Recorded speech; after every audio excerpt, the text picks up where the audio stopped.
Welcome to episode 3 of News for the Blues. I had a little break last week. I think I said on the main podcast that I was going to be out with work for the Christmas night out. So sadly, it got in the way of the usual weekly News for the Blues slot. But I'm back.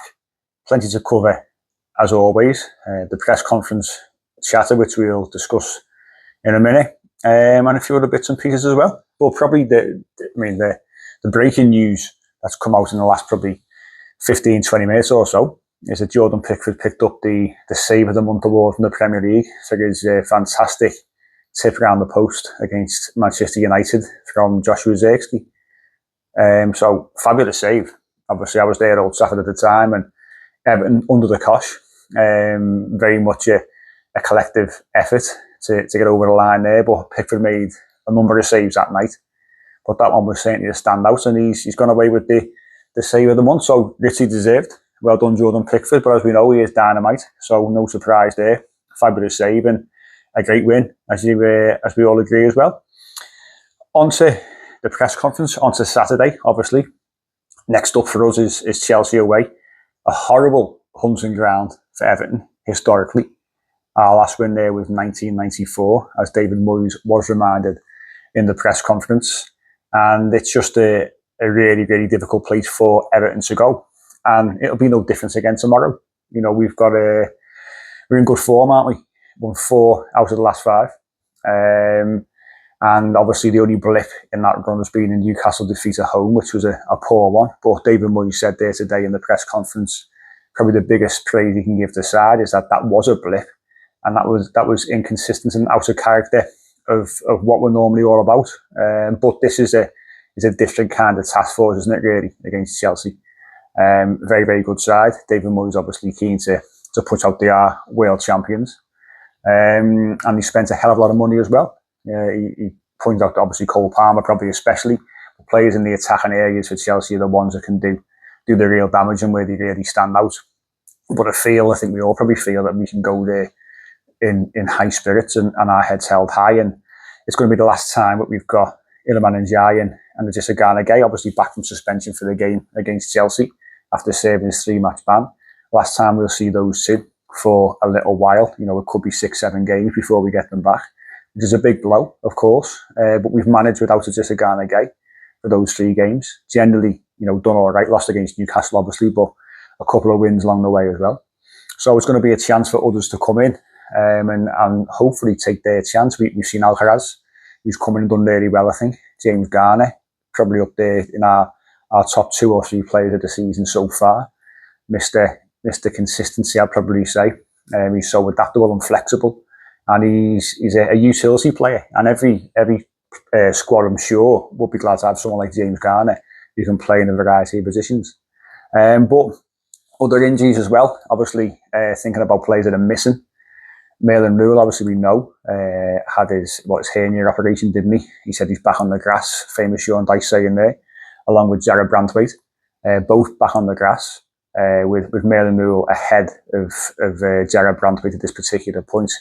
But David Moyes obviously did stress that he'd be keen to get those 2 back, really, probably more so Merlin Rule because of the commitments of the 2 players going to AFCON. And obviously Merlin Rule giving us another option in centre mid would be really, really helpful at this particular time. Jarrad Branthwaite said the other day, you know, the good thing is that Michael Keane's in form, Tarkowski's in form, Jake O'Brien, when he's gone into the middle, he's done well, he's in form. So there's no immediate rush or need to push Jarrad Branthwaite too hard and get him back too quickly. So that's the really important thing to take from what the manager was saying today, I think, as well. You know, we've got players who've got a chance to step in and step up. So whilst we've got these other players missing, it's a good opportunity for other players to come in and take the chance. And we've seen that already, as I say, with the players that I've just mentioned. The away form and how good it's been was also mentioned in the press conference with Everton, obviously, since David Moyes came back to the club. No side has won more games away from home than Everton. I think Arsenal won the same. I think it's 8 apiece. They've got more points away from home. But in terms of games won, no one's won more than us, which is a very, very impressive stat, isn't it? And I think that with us going to Old Trafford and to the vitalities of Bournemouth recently and and winning those 2 games, which historically, we've really struggled at both those venues. That also gives you a little bit of confidence maybe going into tomorrow's game against Chelsea. As I say, not won at Chelsea since 1994. So it's, again, a big task, but our away form has really picked up. David Moyes obviously mentioned the character of the side, the resilience that has been built since he come in as well. So, going to Chelsea now, maybe we haven't got to approach that with the fear that we once did. Very good side, of course, but inconsistent. They've beaten Barcelona, fabulous win. They looked great against Arsenal at home, but I think they haven't won in the last 4 games. So for a side like Chelsea, we've got aspirations of competing with Arsenal and Man City for that league title. I think that'll be disappointing for them, but it shows you, that sides can be beaten and they can be beaten and they can drop points. So I think that's something to bear in mind going into the game tomorrow.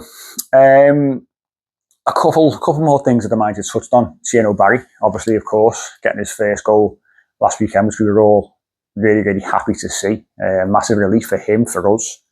And, you look at the celebrations at the time, incredible from where I was sitting. I was right in that corner in that upper southeast side. And, the emotion that he showed and the jubilation and just the relief really was great to see. And David Moyes feels that he has seen a bit of a change in him in the last few days or so. So whether that's because he's got his confidence, so he's probably talking a little bit more than he has been.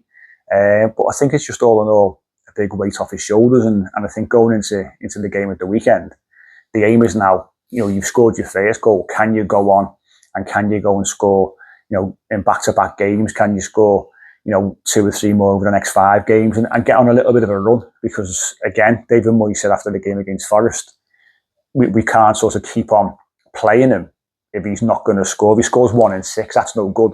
So now the challenge is not just to obviously score 1 in 6 or whatever that might be in terms of minutes.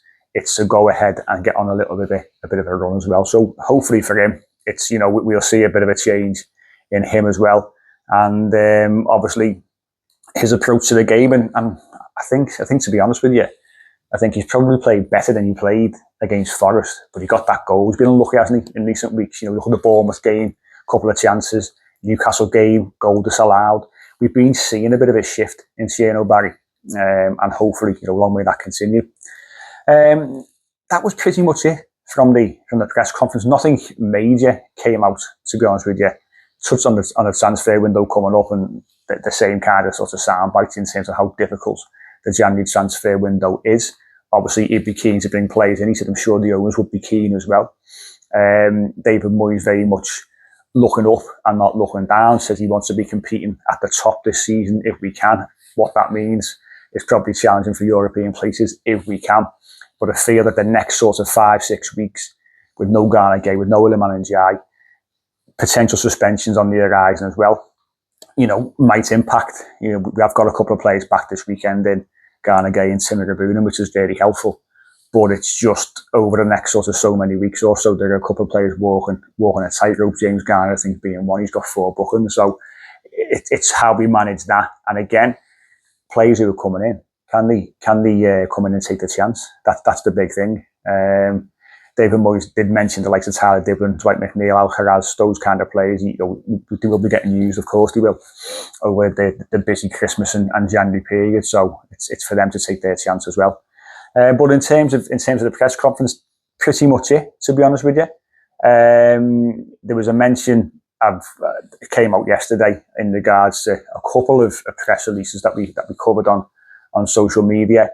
One being the players, obviously, the annual visit to Alder Children's Hospital, which was great. Some lovely footage there, some great photographs. I think it was David Moyes, Jack Grealish, Leighton Baines and Seamus Coleman were the ones who went up to the individual rooms to see the kids who are going to be stuck in probably over Christmas, giving out obviously gifts, presents, Everton memorabilia, things like that. And then all the players downstairs for a bit of a Christmas party with the kids, playing a bit of football, playing games.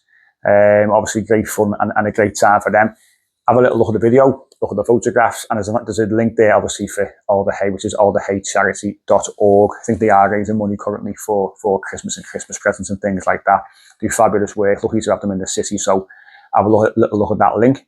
And also Hill Dickinson Stadium, another award for the project of the year at the Stadium Business Design and Development Awards. So another little tick in the box there for the stadium, for the architect, for us. And it shows what a fabulous venue we've got as our home stadium. So there's a little bit out there on the Everton website about both of those stories that broke yesterday. So have a little look at them.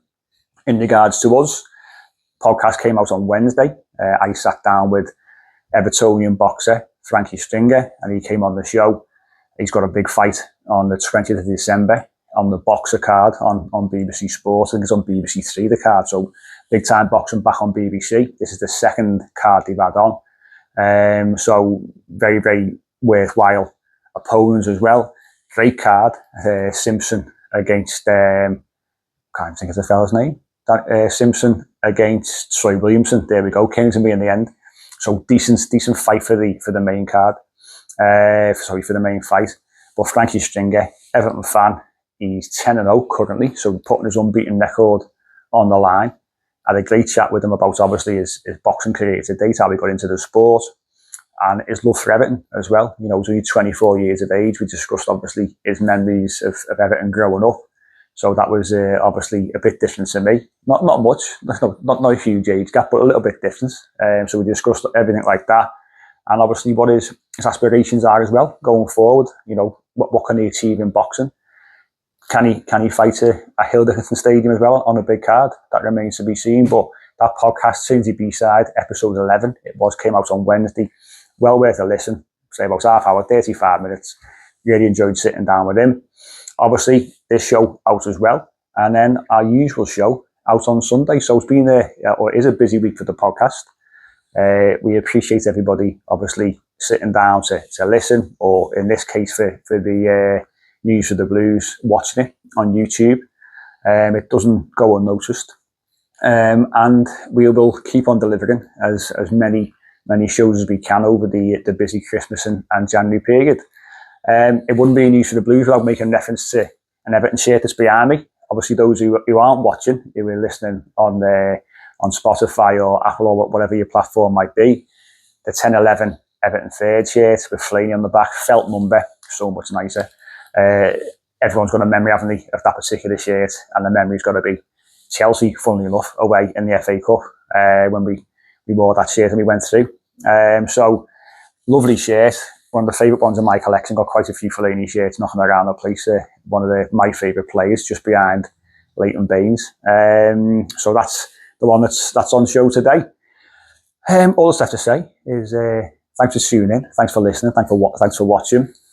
All the links in regards to the in terms of fanatics, in terms of Everton deals and things like that are in the description on YouTube. So if you buy anything just before Christmas, use our links. It means that we get a little bit of money back that we can plough back into the podcast, and also to basically, more importantly, as we always do, give back to people who listen, who follow us, who interact. Huge Christmas competition currently ongoing on X, and that's to win £100 worth of Everton merchandise as well before Christmas. That closes, I think it's next Tuesday, so dead easy. If you post it, follow us, and you're in the competition. Thanks for listening. Thanks for watching. We'll catch you Sunday with the main Unholy Trinity podcast episode, looking back on that Chelsea game, looking ahead to Arsenal, our final fixture at home before Christmas. So we'll catch you then.